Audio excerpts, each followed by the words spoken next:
There is a rule the Last Ronin never broke. Not once. Not when he was tired. Not when no one was watching. And the moment you understand this rule, you'll realize why most modern men fail at discipline. Not because they lack motivation, but because they keep negotiating with themselves. He wakes before the alarm, but doesn't rise. The room is still. The ceiling watches. His phone glows in the dark like a small, patient god. It does not rush him. It waits. Waiting is its power. Just 5 minutes, he tells himself. The bargain is quiet. Private. No witnesses. 5 minutes becomes 15. 15 becomes guilt. Guilt becomes justification. The cycle completes without resistance, like a blade sliding back into its sheath. The body remains horizontal. The mind is already standing trial. He promised he would train today. Promised he would work without distraction. Promised he would stop bargaining with the man he sees in the mirror. Promises made at night are clean. Morning stains them. The negotiations always return. They return because they are welcomed, because the door is never locked. I'll start tomorrow. I deserve rest. Just this once. Each sentence wears the mask of reason. Each one steals something small and irreplaceable. Momentum, self-respect. Nothing dramatic is taken. That is why it works. Modern life has trained him well. It has taught him that discipline is optional. That commitment should be comfortable. That resistance is a message to stop instead of a threshold to cross. He has learned to listen to every feeling, to kneel before every impulse, to consult his mood before his duty. Steel rusts that way. Ancient eyes would not have mistaken this softness for complexity. They would not have diagnosed him. They would have weighed him not as lazy, not as broken, but as divided. Two selves sharing one body, one that speaks with clarity at night, one that trembles in the morning light. In the old code, this fracture was fatal, not because perfection was demanded, but because hesitation corrodes trust. A man who negotiates with himself cannot be sent into the dark. He may return, he may not. No one would stake their life on his mood. The samurai rose before thought, before preference, before comfort had a voice. The body moved, the mind followed. Armor was not only worn, it was earned daily, strapped on in silence. Maintained through repetition, not emotion. The sword did not care how its bearer felt. Neither did the path. Zen would not argue with him. It would not encourage him. It would simply remove the story. There is the moment, and the choice, nothing else. No self to protect, no excuse to polish. Only action, or the absence of it. Stillness reveals everything. That is why he avoids it. In the quiet before dawn, there is no audience, no reward, no applause for restraint, only the raw question: who decides here? The man who decides once, or the man who renegotiates every morning? One forges direction, the other dissolves. Division of will was called dishonor, not because it offended others, but because it poisoned the source. A man who cannot command himself will always be commanded. By comfort, by fear, by the smallest voice that promises relief. The Ronin is not present, he does not appear, he is felt. In the weight of the air. In the silence that judges without speaking, in the standard that does not bend to explanation. The phone continues to glow, patient, unblinking. The moment does not ask again. If he remains where he is, nothing will happen. That is the threat. Not failure, continuation. To rise would cost him comfort. To stay costs something deeper. The ancient path does not shout. It waits, and waiting too is a test. The Last Ronin did not live in comfort. Comfort had no place left to sit. He lived after purpose had been taken from him. After banners fell into mud, after names were spoken one last time and then swallowed by time, he lived when witnesses were gone, when applause had rotted. When nothing remained to prove, that is where the system begins, not in glory, not in momentum, but in the quiet after meaning collapses. Yet one rule remained. It did not depend on circumstance. It did not weaken with loss. It did not wait for permission. Not loyalty to a lord, lords die. Not victory in battle, battles end. But loyalty to decision, decision as gravity, decision as bone, decision as something heavier than emotion. In Bushido, a vow was not an intention drifting toward action. It was an incision, a mark that did not heal. Once made, the body reorganized around it.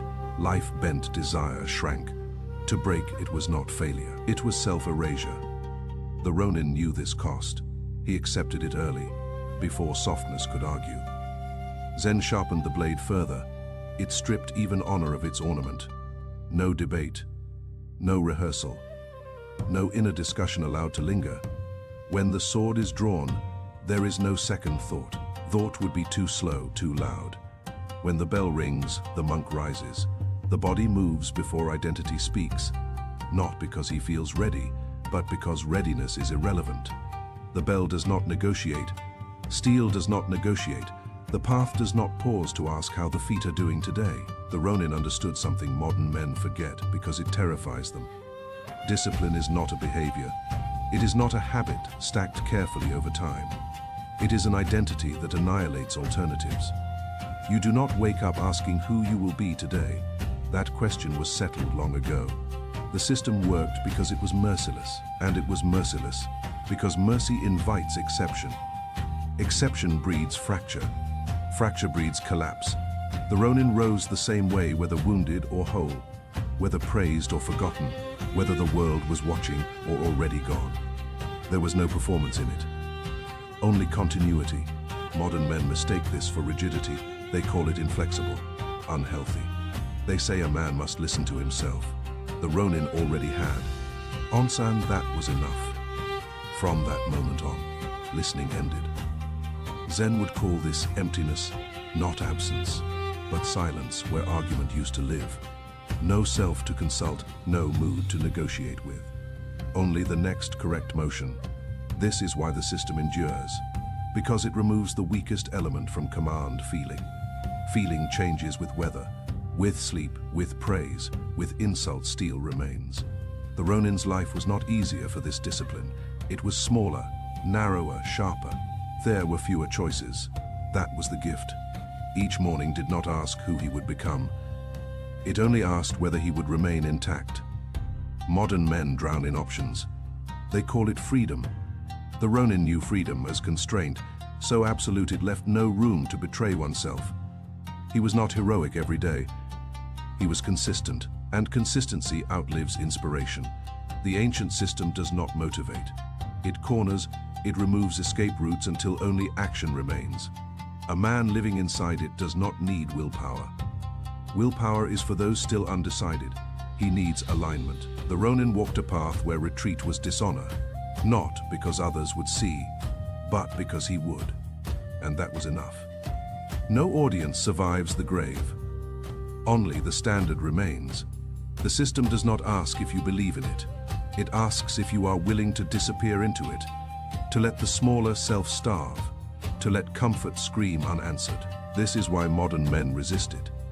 Not because it is cruel, but because it is final. Once you are the man who does, the man who negotiates daily has no voice left. He fades, quietly, like a shadow at noon. And what remains is not happiness, not ease, but something heavier. Reliability, a man who can be trusted by his future self. The Ronin does not demand this. He simply stands as proof that anything less is choice. And choice, once seen clearly, cannot be unseen. Your body will resist this truth not loudly, not dramatically. It will resist in whispers, in heaviness, in delay. Biology prefers comfort. It was built to conserve, not ascend. To repeat what kept it alive yesterday, even if yesterday was small. The muscles remember rest longer than they remember effort. The breath shortens before the will does. The spine curves toward ease without asking permission. The mind prefers negotiation. It survives by keeping doors open. By refusing finality, it will argue timing. It will argue readiness. It will argue fairness. The ego prefers escape. It does not want victory. It wants absolution. It wants a story where nothing is truly your fault, every time you decide, and then reconsider. Something unseen is trained, not character, not discipline. Your nervous system learns the real rule, that decisions are suggestions, that resolve is flexible, that discomfort can veto identity. The body listens more closely than the mind realizes. It keeps score in silence. Zen would call this attachment, not to objects, but to hesitation, attachment to the moment before commitment, the place where nothing is risked yet, where the self remains unexposed. Bushido would not soften the word. It would call it weakness, not as insult, as diagnosis. Weakness is not lack of strength, it is lack of finality. Modern psychology gives it a gentler name. Decision fatigue, different languages. Sambo, air war fought in inches, in pauses, in the space between intention and motion. The battle is not against laziness. Laziness is a symptom. It is against the habit of bargaining. Bargaining with time, bargaining with standards, bargaining with the man you claimed you were becoming. Each negotiation carves a deeper path. The brain learns where to retreat. The body memorizes where to collapse. Neural grooves deepen like footprints in wet earth. Soon hesitation requires no effort at all. Until discipline feels unnatural. Foreign, cruel, and inconsistency feels like home. Warm, forgiving, familiar. This is how men drift without moving. How years pass without weight. How potential dies without violence.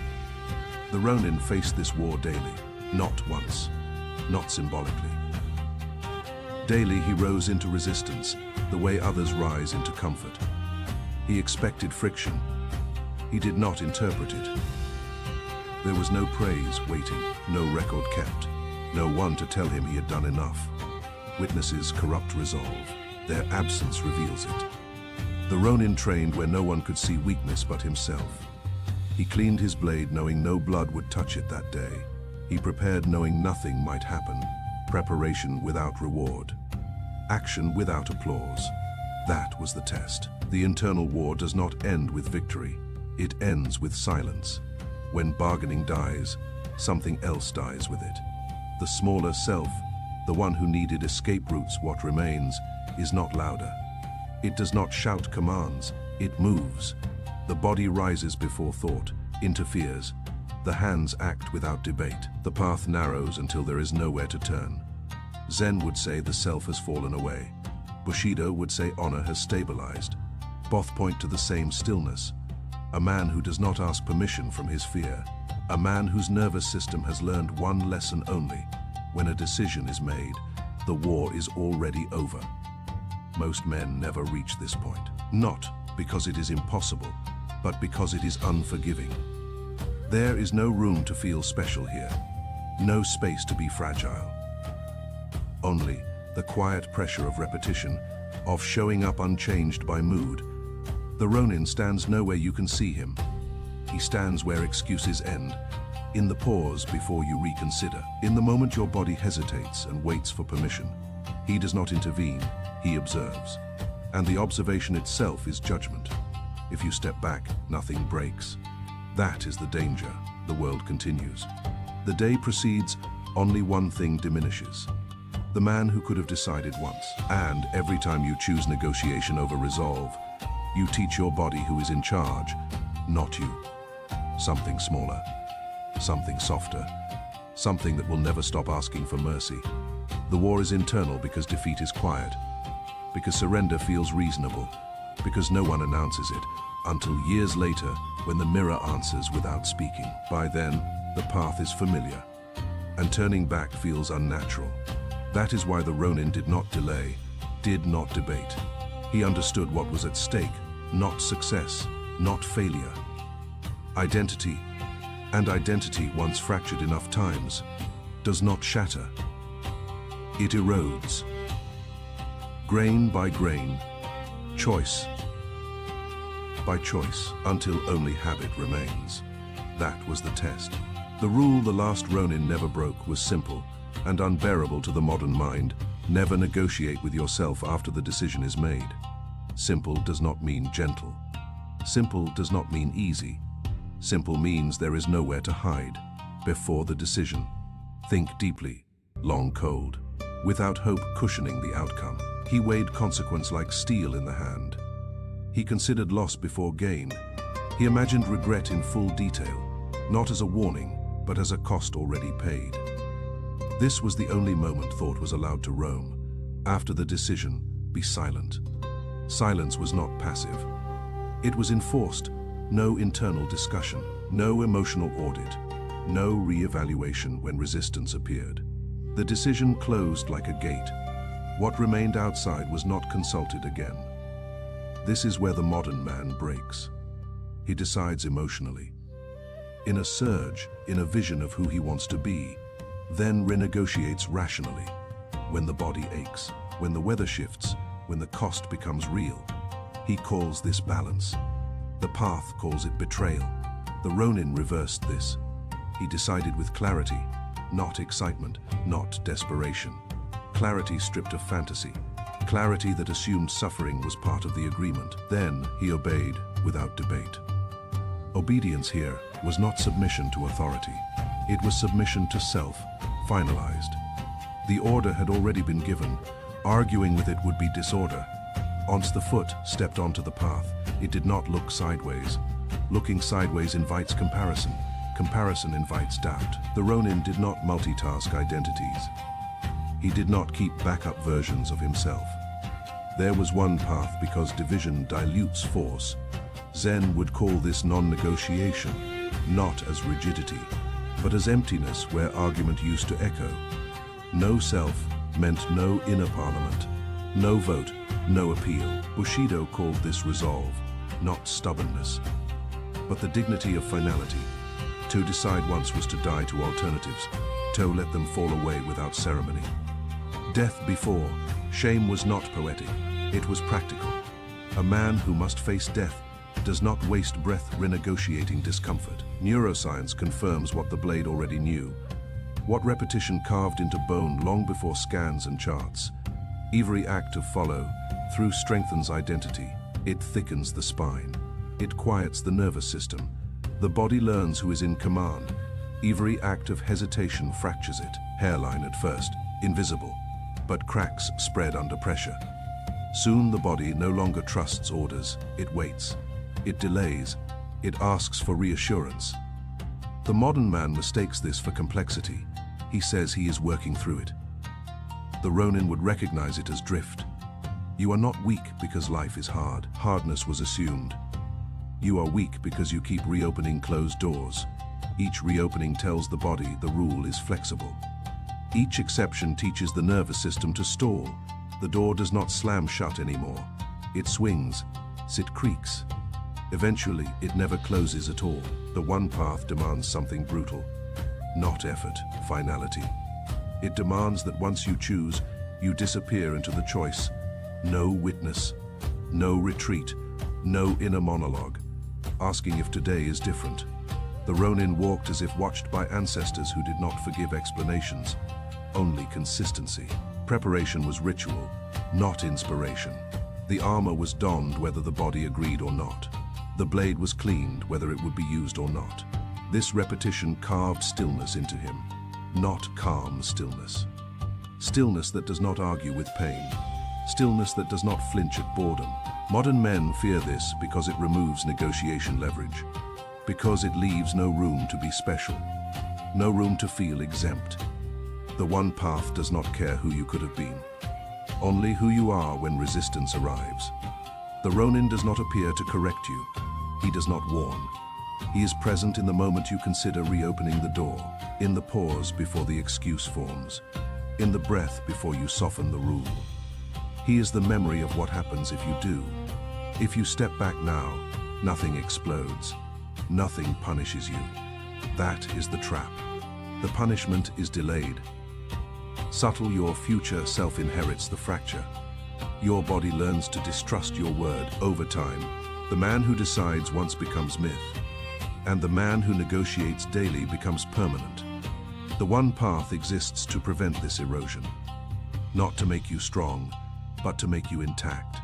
Intact men do not need motivation. They need silence. Silence after decision, silence while discomfort speaks and is ignored. This is why the rule feels unbearable. Because it strips you of your favorite escape, reconsideration disguised as wisdom.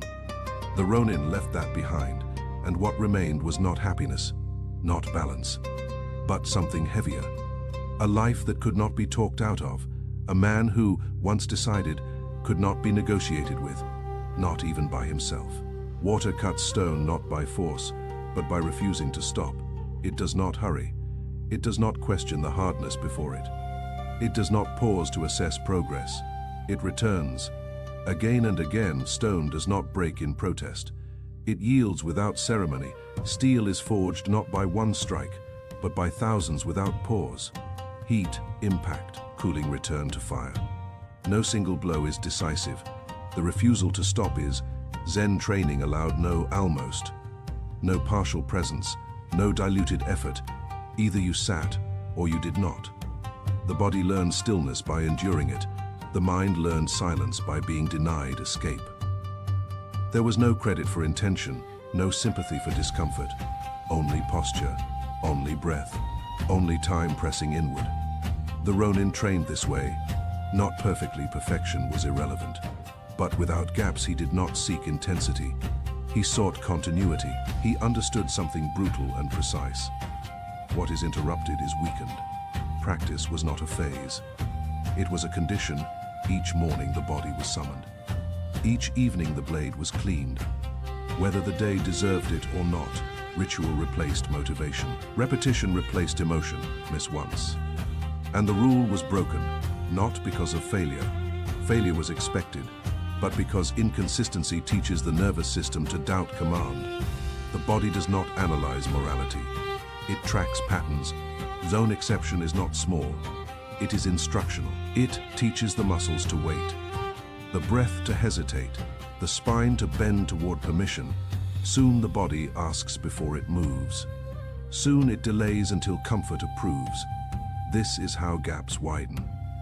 Quietly, politely, the Ronin treated gaps as fractures, invisible at first, fatal under pressure. He knew that a broken streak is not a neutral event. It rewrites the rule.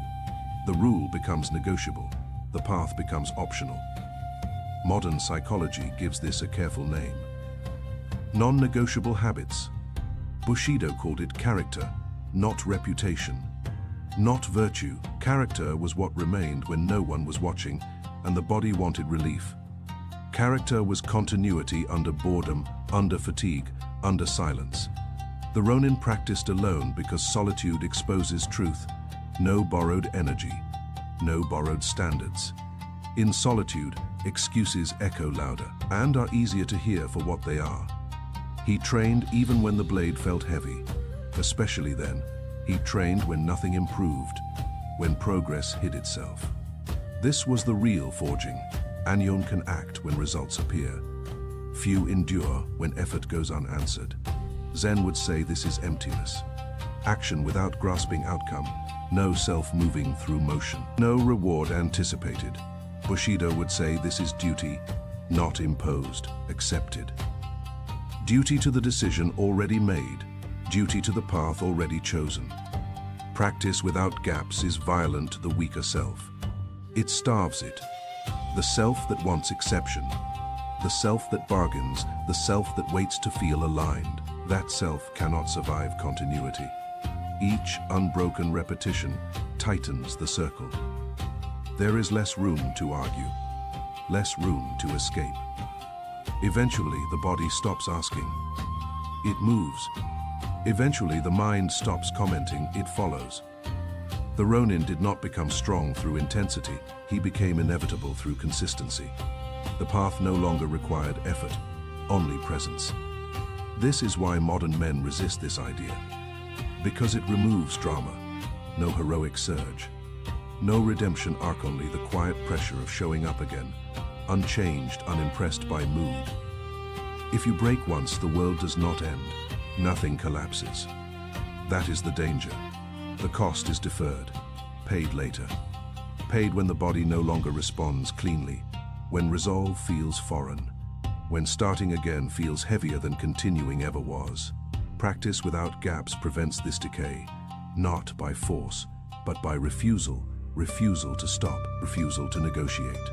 Refusal to let the rules soften. The Ronin stands in this refusal, not as encouragement. As measurement, every gap you allow teaches him who you are becoming, and every unbroken repetition makes that answer harder to escape. By the time the stone yields, the water has forgotten why it began. It only knows how to continue. That was the practice. That was the standard. And once seen clearly, there is no comfort in pretending otherwise. Ancient warriors did not wait for temptation. Waiting concedes ground. They prepared for it. Preparation was not optimism. It was suspicion. They assumed weakness would arrive, that fear would speak clearly, that the body would look for exit, so they met it early, rituals before battle, movements repeated until thought fell away, armor donned the same way every time.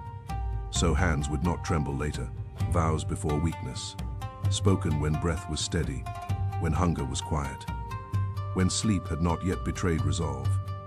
Codes written before emotion, carved, not penciled, so they could not be erased by weather or mood. The Ronin predecided. He did not trust the future version of himself. He respected it enough to restrain it. When tired, he would train, not because it was effective, because it was decided.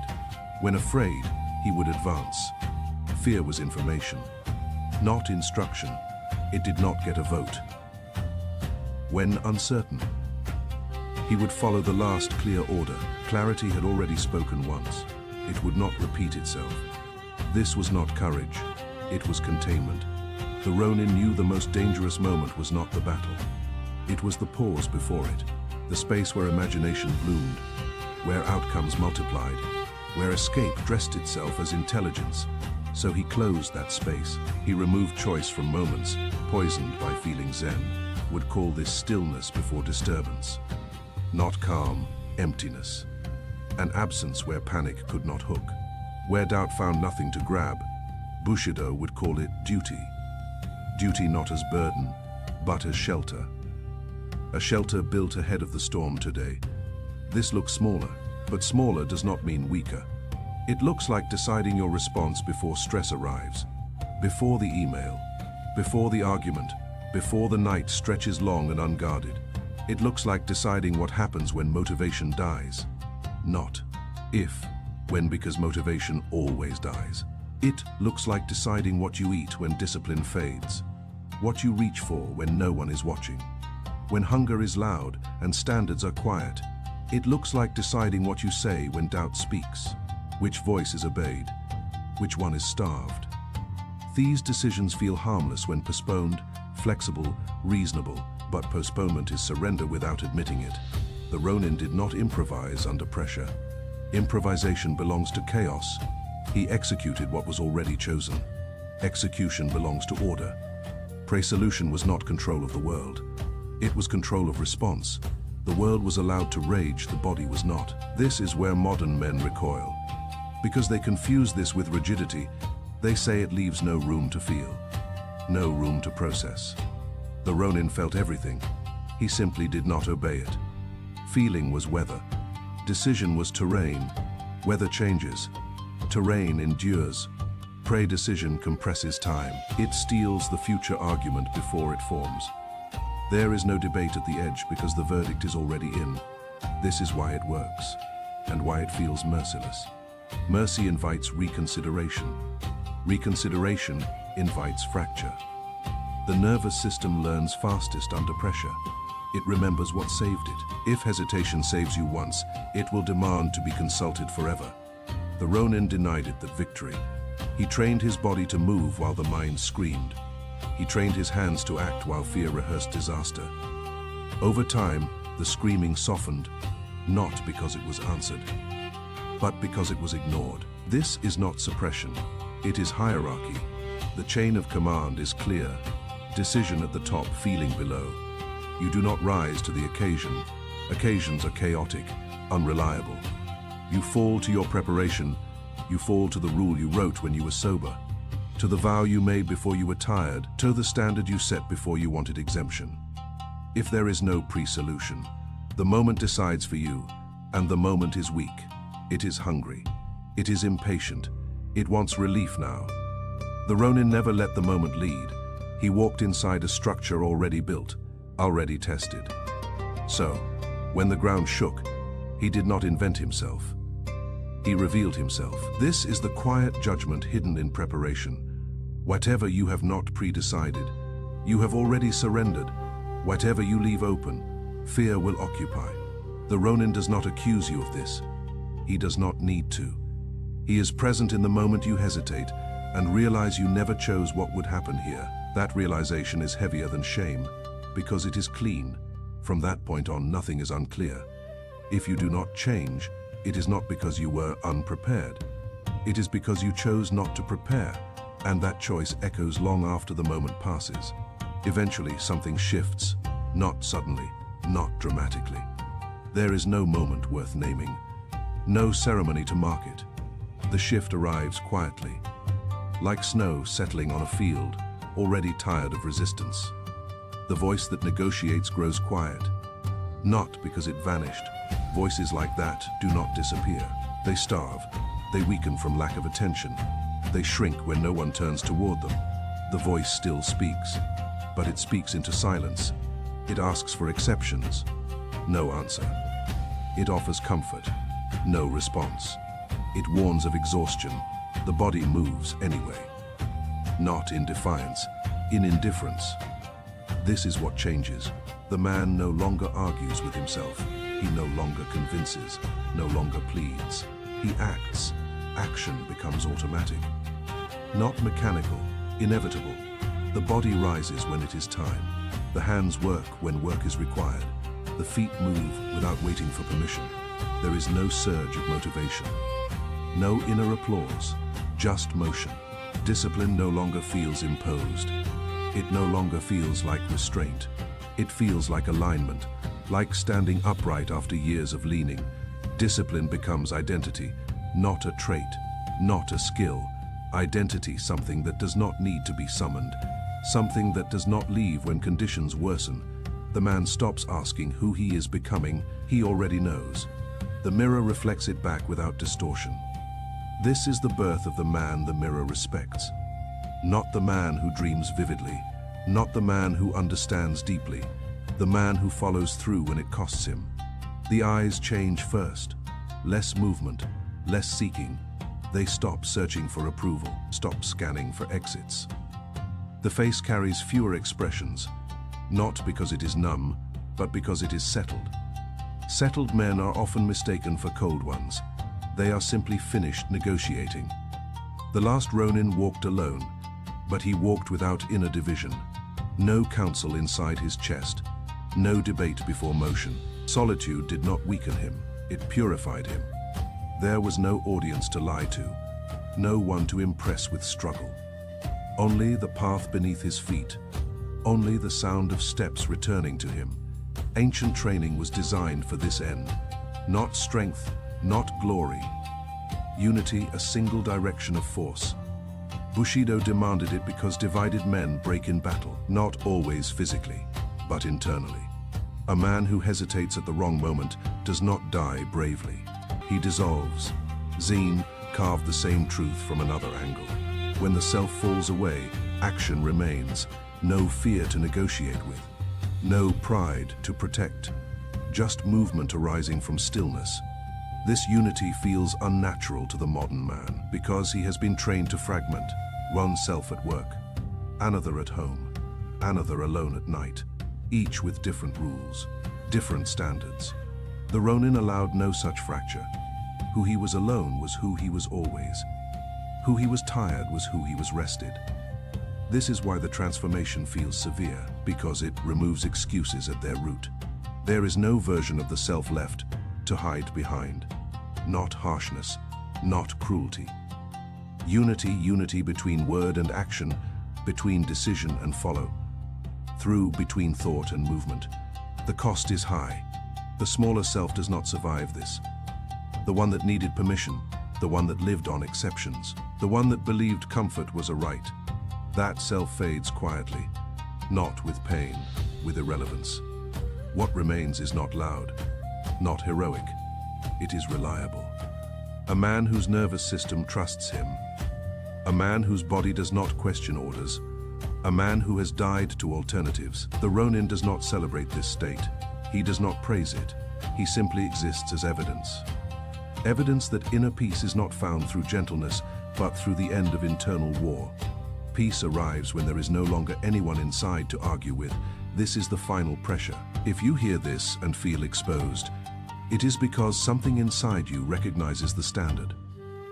If you feel judged, it is because part of you knows where you compromised.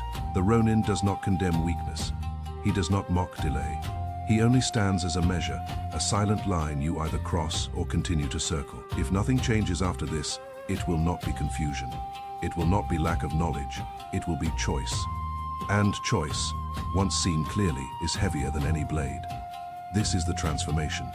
Not becoming more, but becoming one. And once unity is tasted, division never feels innocent again. If this philosophy resonates with you, walk the Ashen Path. Subscribe for more lessons shaped by the Last Ronin and the unforgiving clarity of Bushido and Zen. The path does not wait.